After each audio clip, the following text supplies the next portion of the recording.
Raviv, who's a columnist at Newsday in New York. Dan, as I just mentioned, president's approval rating is the lowest of his presidency. What's behind it all?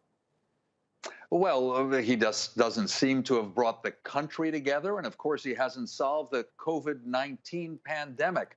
In addition, prices are going up. People speak about inflation all the time. The Biden administration tries to explain there are supply chain problems in how various elements of what people need, including American consumers, are not getting here from China. There aren't enough workers because of COVID. All in all, American people are blaming a lot of this, including the high prices, on Biden. And then we get this latest news on a foreign affairs victory. Maybe it will help him, Rachel. And I wanted to ask about that. Do Americans realistically care about the killing of this Daesh leader in Syria? Do you think that it will give Biden a boost? I know the White House is certainly hoping it will, but do you think that Americans actually care?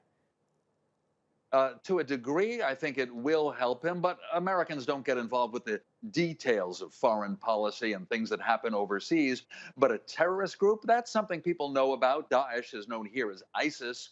And it's getting a lot of coverage. It does depend what channel or what website you watch, because conservatives are suggesting that President Biden doesn't deserve the credit. It means the CIA and then the U.S. military managed to find this terrorist leader and engaged in the battle, and he's dead, and that's great news. But is that really the president? Of course, President Trump declared a big success for himself when al-Baghdadi of ISIS was killed.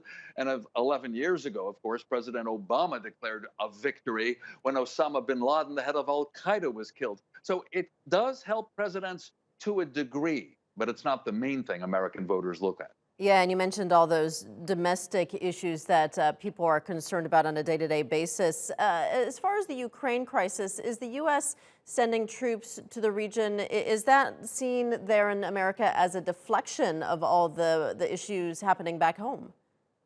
By some people, it is. Conservatives, of course, are trying to make Biden a failure, so they're questioning everything going on, as though President Biden is trying to whip up a war with Russia or a war in Ukraine so that Biden can look strong. That's what conservatives are saying. As for liberals, they don't like the United States to get involved in war or sending troops. So it's not a very popular thing for Biden to do, but he considers himself an expert on foreign affairs. He wants to stand with the NATO alliance, and Biden claims he can be much tougher toward Russia than President Trump was. So Biden's going along that path.